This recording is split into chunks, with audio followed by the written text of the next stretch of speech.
નમસ્કાર વિદ્યાર્થી મિત્રો, શિક્ષણ એ જ કલ્યાણ યુટ્યુબ ચેનલમાં આપનું હાર્દિક સ્વાગત છે। પ્રથમ પરીક્ષા 2 દિવસ પછી એનો શરૂઆત થઈ રહી છે, ત્યારે પરીક્ષાની અંદર પેપર કઈ રીતે લખવું તે હું ધ્યાનથી તમને સમજાવું, એ તમે ધ્યાનથી સાંભળજો। તો પેપરના જવાબ કઈ રીતે લખવા, જોડકા કઈ રીતે જોડવા, ખાલી જગ્યા અને નવો પ્રશ્ન નવા પેજ પર।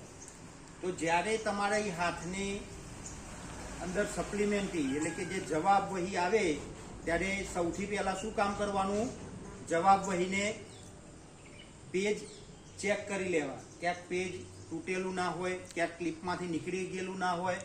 એ પેજ જોયા પછી સપ્લિમેન્ટરીના પ્રથમ પાના પર સૌથી પહેલા તમારો પરીક્ષાર્થી નંબર, તમારું નામ, કયા વિષય એટલે કે એક્ઝામ કયા સબ્જેક્ટની છે તે, આ બધું વિગતે લખ્યા પછી પરીક્ષાર્થીની સહી, ત્યારબાદ રોલ નંબર તમારે લખવાનો રહેશે, એટલે પરીક્ષાર્થીનો તમારો હાજરી પત્રક જે નંબર છે તે।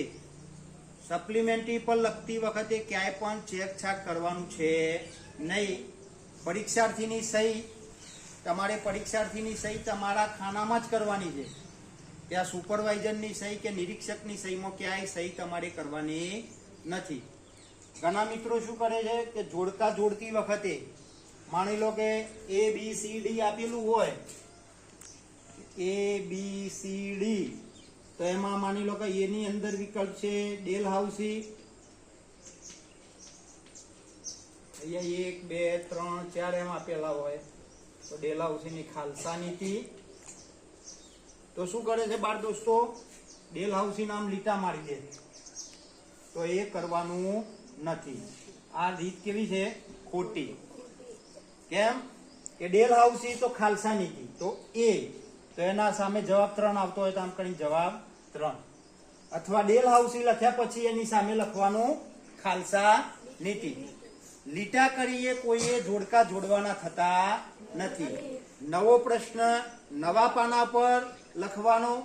હા, પ્રશ્ન 1 હોય અને એનો અ બ ક અને ડ આપેલ હોય તો પેટા પ્રશ્ન અંદર લખી શકાય, અ બ ક ડ એક પેજ પર, પણ નવો પ્રશ્ન નવા પાના પર લખવાનો, ક્યાંય છેકછાક કરવાનું નહીં।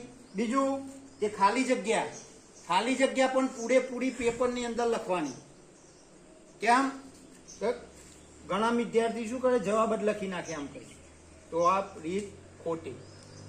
ખાલી જગ્યા લખ્યા પછી એનો જવાબ અંદર ખાલી જગ્યામાં લખવાનો છે।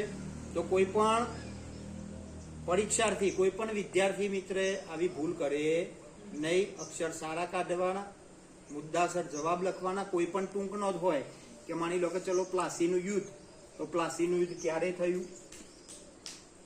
થયું, પ્લાસીનું યુદ્ધ? હે, ના ખ્યાલ આવ્યો? તો બીજું કયું યુદ્ધ હતું? બક્સરનું યુદ્ધ થયું 1764। 1757 ની અંદર પ્લાસીનું યુદ્ધ। હે, માની લો કે દાંડી યાત્રા વિશે પૂછાય તો મુદ્દાસર જવાબ લખવાના, દાંડી યાત્રા। તો દાંડી યાત્રા ગાંધીજીએ અને 78 સ્વયંસેવકો, ગાંધીજી પોતે 79 સ્વયંસેવકોએ દાંડી યાત્રાનો શુભારંભ કર્યો હતો 12મી માર્ચ 1930। ક્યારે? 12મી માર્ચ 1930 એ દાંડી યાત્રાને પ્રસ્થાન કર્યું હતો। દાંડી યાત્રા અમદાવાદથી નીકળી, અસલાલી થઈ, વડોદરા, આણંદ થઈ, છેક નવસારી દાંડી સુધી પહોંચી હતી। ગામે ગામ ગ્રામ સભાઓ થઈ હતી। તો આ મુદ્દાસર જવાબો આવી રીતે લખવાના। તો દરેક પરીક્ષાર્થી સારી રીતે સફળતા મેળવે એ માટે best of luck, all the best.